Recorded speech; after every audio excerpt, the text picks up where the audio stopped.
Sveiki, ką, dar viena diena ir šiandien yra balandžio 23 diena ir aš pradedu mokytis. Taigi, šiandien mokytis jau baigiau, tai dabar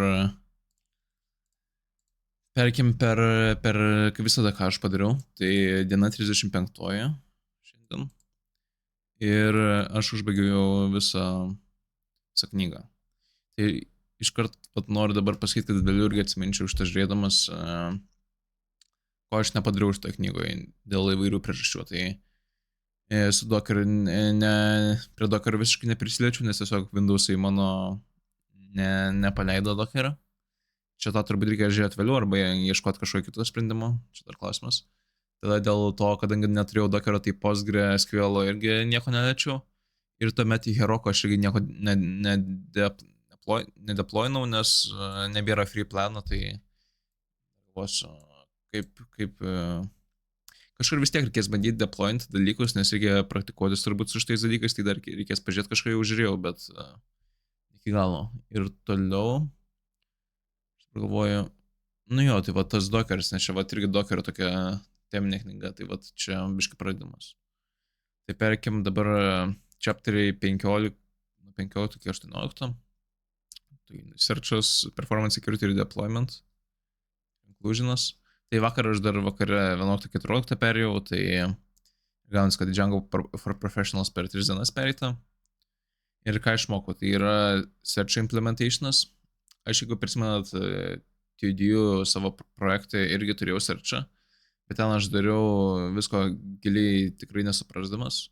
Ir dabar čia gan plačiai jis paaiškina, nors ten tikrai daug dalykų dar yra, kur plačiau galima išmokti. Tai vat prieš tai prisiliečiau. Tuomet su cachingu tikrai nebuvau prisidėtas prieš tai, tai va čia performance skyriuje apie tai nemažai prasiplėtė. Vincentas, ar kaip jo? Viljamas Vincentas jo. Ir tuomet, na tiesiog buvo įdomu, čia galiu parodyti, kur pažiūrė yra settingsai, tai va paruošti productionui settingsus, tai čia irgi yra gan svarbus dalykas, kurį gan plačiai, aš manau, jis palėtė, bet čia tikrai reikės dar daug domėtis, daug įsisaugojau, va irgi čianais nemažai cheat sheetų apie visokias atakas, nu ir tiesiog yra tikrai nemažai, dar ką reikės pasižiūrėti, pasimokyti. Tai jo, dabar turbūt pratingiausia būtų, jeigu aš parodžiau, kaip viskas veikia. Taip, serveris paleistas, galim žiūrėti. Tai pradėkime neprisijungus. Tai about pages nieko, tik tai headeris yra, books prieiti negalima šitam gestui. Sign up forma atsiradus, taisiau, neprisimenu ar vakar, ar kada jas taisiau, tai galima prisijungti. Ir searchas yra, tai searchas jeigu tai Django, tai atsiranda searchas, jeigu professionals, APIs, tai searchas veikia, nes jis ir pagal autorių galime irgi žiūrėti William. Vincent S. Django. Jo, tai pagal kainą negalima žiūrėti, bet 4A. Bet čia įdomas dalykas, nes nedėl dar login required mixino, kad būtų galima searchinduos, nes čia jeigu nueisim, tai negalima. Tai gerai, dabar prisijungime ir... Čia e-mailą reikia gerai.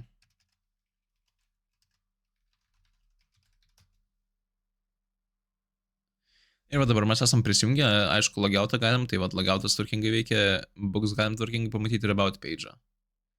Tai books... Tai viskas tvarko veikia, tik tai nežinau, nuotraukos lyg ir nėra. Čia galima ir reviews matyti, galima reviews iš admino rašyti. Čia negalima, nes čia reikėtų JavaScript kažkokią library, tai taip pat galima neieškoti professionals. Jeigu nieko, tai tiesiog viską išmeta. Ir logout veikia, čia veikia dar turbūt galim į admino page'ą nueiti. Aš admino mano pervadinau jo.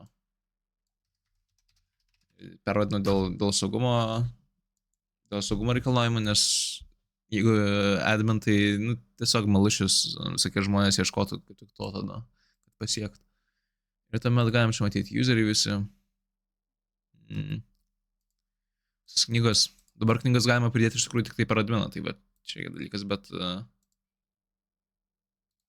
verified useriai, nes verified reikia per e-mail irgi, kurį, nu, kurio dar nesinčiu, nes aš nesujungu su e-mail šituo provideriu. Tai va, atsijungsiu. Tai tiek turbūt šiandien. Dar vakarė gal irgi prisėsiu, tai daugiau, galim irgi dar peržiūrėti.